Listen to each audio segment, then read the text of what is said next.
మేకలాగా ఇన్ని చెరుకులు ఎట్లా తినిందో ఏమో. ఏమే తింటావా చెరుకు? తిను తిను, పంటికి మంచిదేలే. ఏమిరా నువ్వు తింటావా చెరుకు? తింటాను తాతమ్మ. పండగ రోజు నుంచి ఆ టేబుల్ మీదే పడి ఉన్నాయి.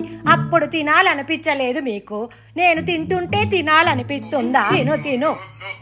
అబ్బా తాతమ్మ, నాకు పన్ను పుచ్చిపోయినట్టుంది, నాకేం వద్దులే. 24 గంటల చాక్లెట్లు తింటూ ఉంటే పళ్ళు పుచ్చిపోక ఏమవుతాయి? నువ్వేమే? అబ్బా ఇవేమి ఇంత గట్టిగా ఉన్నాయి, నాకేం వద్దుపా. అత్తయ్య కాఫీ. భ్రమరా, దీంట్లో చక్కెర వేసావా లేదా? వేసిందండి తాతమ్మ. ఇందాక నువ్వు చెరుకు తిన్నావు కదా, స్వీట్ తిన్న తర్వాత ఏది తిన్నా టేస్ట్ ఉన్నదని చెప్పింది మా నాన్నమ్మ. అవును కదా, పిట్ట కొంచెమైనా కూత ఘనమే.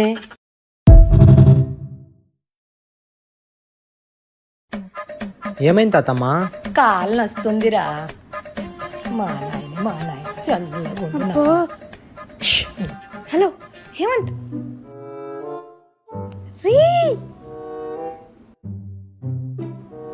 అమ్మో షట్ ఐడియా. హేమంత్, నిన్న నానమ్మ పిలుస్తుంది. తాతమ్మ కాలు నేను నొత్తుతాలే, నువ్వు పో. అవునా? నేను ఈ డోర్ నుంచి వస్తాను, నువ్వు వెనుక డోర్ నుంచి రా, షటిల్ ఆడిపోదాం.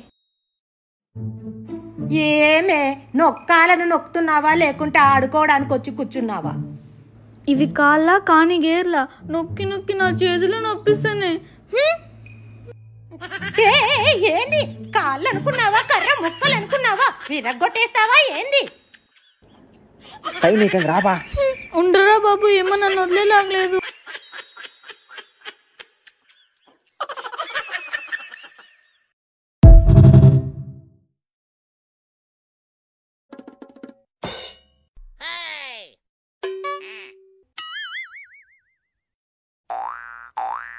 అబ్బా ఈ అమ్మ ఏందో, ఏమో సినిమాలు ఏందో, బిగ్ బాస్ టైం అవుతుంది.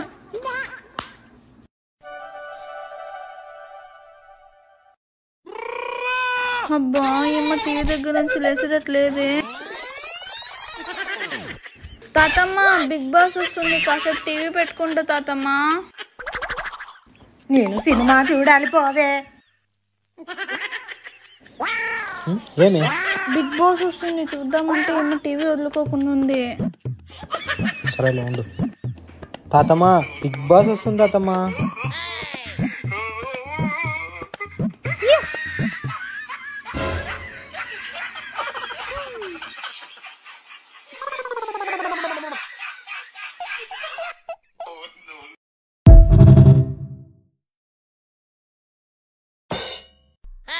ఏం చేస్తున్నావు నాన్నమ్మ? రాగి ముద్ద మటన్ చేస్తున్నానమ్మా. ఏం ముద్ద? చికెన్ బిర్యానీ చేయొచ్చు కదా. మీ తాతమ్మకి ఇష్టమని చేస్తున్నానమ్మా. ప్రతి వారం మీరు చెప్పినవే చేసి పెడుతున్నాను కదా. తాతమ్మ ఉన్న కొన్ని రోజులు ఆమెకు నచ్చినవే చేసి పెడతానమ్మా. అడ్జస్ట్ అయిపోమా.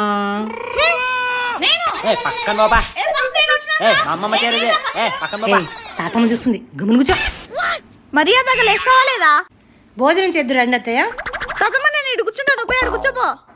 ఇదేమన్నా మీ తాత గంట, నువ్వే పోయి కూర్చోపో. అయ్యి బాగైంది నీకు. నీ పని చెప్తా. తాతమ్మ ఏమైంది హేమో, ఏమైంది అత్తయ్య? అమ్మో నా పని అయిపోయింది. అమ్మమ్మ లహరి.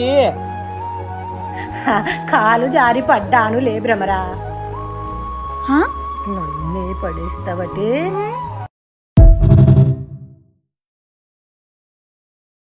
ఏంటి తాతమ్మ రాత్రి బాబుని అట్లా తప్పించినావు? అమ్మమ్మ చెప్పింటే పాప తోలు తీస్తాండే. గొడవ పడడానికి అది సమయం కాదని ఆగా. మీ అమ్మమ్మ ఉదయం నుండి ఎంతో కష్టపడి మన కోసం వంట చేసింది.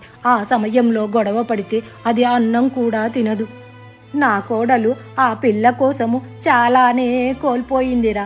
దానికి చిన్నప్పటి నుంచి చిన్న పిల్లలంటే భలే ఇష్టం. ఊర్లో ఎవరి పిల్లలు కనిపించకపోయినా మా ఇంటికి వచ్చి అడిగేవాళ్ళు, మీ భ్రమరా ఏది అని. అంత పిచ్చి దానికి ఇప్పుడు కూడా ఆ పిల్లను నేను ఏమైనా అంటానేమో అని ఎప్పుడూ కాపలా కాస్తుందిరా. అవును తాతమ్మ, ఆ పిల్ల అంటే అమ్మమ్మకి చాలా ఇష్టం. ఆ పిల్ల ఏమడిగినా చేస్తుంది. మనము ఆ పిల్ల కింద పడతోసిందని చెప్పినా కూడా మన ముందు దాన్ని కొడుతుంది, కానీ ఆ తర్వాత అదే బాధపడుతుందిరా. అవును తాతమ్మ, ఇప్పుడు పర్లేదు కానీ కొత్తలో నన్ను బాగా ఏడిపించింది. మా అమ్మమ్మ మొగం చూసి ఊరికే ఉన్నా. ఏమోలే నాన్న, నా చిన్న కొడుకు రాగానే నేను వెళ్ళిపోతా, ఇంకా ఇష్టం.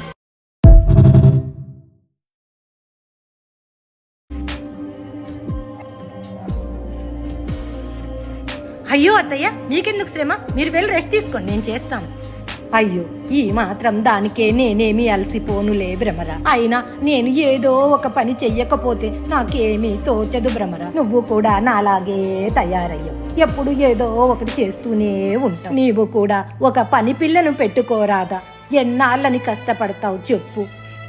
నా కొడుకు ఉంటే నిన్ను మహారాణిలాగా చూసుకునేవాడు. అయ్యో అత్తయ్య, నా తలరాతలో లేని దానికి మీరేం చేస్తారు చెప్పు. ఆ దేవుడు నేను అడగకుండానే అన్నీ ఇచ్చాడు, కానీ నన్ను అడగకుండానే అన్నీ తీసుకెళ్ళిపోయాడు. ఏమిటో ఆ పైవాడు లీల.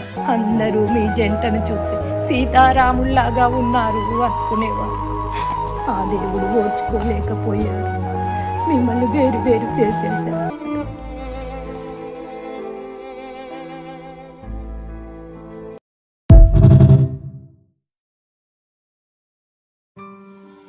ఏంటత్తయ్య చూస్తున్నారు? ఏంటో భ్రమరా, ఇక్కడ నాకు అసలు పొద్దే పోవడం లేదు. ఇంట్లోకి రండి అత్తయ్య, టీవీ చూద్దురు. ఏమి టీవీ? చూసి చూసి కళ్ళే నొప్పులు పడుతున్నాయి. ఏమత్తయ్య, ఇల్లు నచ్చలేదా మీకు? మాకు ఊర్లో అయితే ఇరుగమ్మను పొరగమ్మను మాట్లాడించుకుంటూ అసలు సమయమే తెలిసేది కాదు. ఇక్కడ బయట మనిషి కూడా కనిపించని ఎత్తైన గేట్లు. నేను వీధి గుమ్మము చూసి 2 వారాలయ్యింది. బయట వాళ్ళు ఎలాగో కనిపించరు, ఇంట్లో వాళ్ళన్నా మాట్లాడతారు అంటే తీసుకోండి, అన్ని టయానికి పెట్టి వెళ్ళిపోతారు. నేను ఇంట్లోనే ఉన్నాను కదా, పిలవగానే వచ్చేస్తా కదా అత్తయ్య. అయ్యో రామ, నీకెక్కడ వీలవుతుంది భ్రమరా? ప్రొద్దున లేచినప్పటి నుంచి ఆ పని ఈ పనితోనే సరిపోతుంది. నన్ను ఒక్క పని కూడా చెయ్యనీయు. అయ్యో అత్తయ్య, నేనుండగా మీరు పనులు చేయడం ఏంటి? అవును మరి, నువ్వు ఇంకా చిన్న పిల్లవు, కాసేపైనా కూర్చోకుండా ఎప్పుడు అలా పని చేస్తుంటే నీ ఆరోగ్యం ఏమైపోతుంది? మీకు తెలుసు కదా నేను ఊరికే ఉండలేనని. ఆ తర్వాత ఆ దేవుడున్నాడులేండి. వెళ్ళొస్తానత్తయ్య. అలాగే. ఏంటి భ్రమరా, మీ పిన్ని కూతుర్ని అప్పుడే పంపించేశావే, మరో 4 రోజులు ఉండమనలేకపోయావా? చెప్పానత్తయ్య, కొడుకుని హాస్టల్లో వదిలిపెట్టాలంట, అందుకే వెళ్ళింది. ఉన్న ఒక్కగానొక్కన్ని హాస్టల్లో వదిలిపెట్టడం ఏమిటో, ఏం బంధువులు ఏం బంధుత్వాలు అన్నీ అలాగే తగలడ్డాయి. మా కాలంలో పండగలొస్తే అందరూ కలుసుకునే వాళ్ళం. మా ఇళ్లలో ఏదైనా కార్యం చేస్తే బయట మనిషితో పని లేకుండా అన్ని మేమే చేసుకునే వాళ్ళం. ఇప్పుడు రోజు కాకపోయినా కనీసం పండక్కో పబ్బానికో కూడా కలుసుకోరు. అందరూ ఎవరిళ్లలో వాళ్ళు వండుకోవడం, మింగడం, ఏదైనా అవసరం ఉంటే ఫోన్లలో మాట్లాడుకో. నలుగురు ఒకే ఇంట్లో ఉన్నా కలిసి మాట్లాడరు, కనీసం కలిసి భోంచెయ్యరు. అయ్యో అత్తయ్య, కాలం ఎంతో వేగంగా వెళ్తుంది, కాలంతో పాటు మనము వెళ్ళాలిగా. కాలం కాదు, కలికాలం. చుట్టం చూపుకి వచ్చిన వాళ్ళు 4 రోజులు ఉండిపోతారులే, కానీ ఇలా సూరు పట్టుకొని అలార్లే.